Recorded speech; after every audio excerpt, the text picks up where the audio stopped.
Hi everybody and welcome.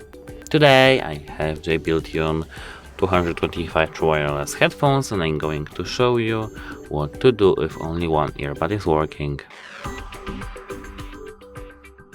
So at first we have to check if there is some dust, and if there is, we have to clean it. Then check if your headphone is charging, and after a while check if it's working. And if it doesn't work for you, you just have to make a soft reset. To make a soft reset, you have to insert them into your case, close the case, and disable Bluetooth. After that, we have to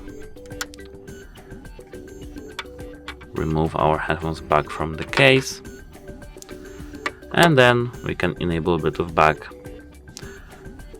It should work.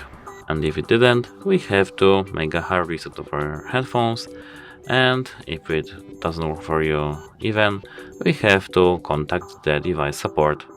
That's it, hope it helps you, goodbye.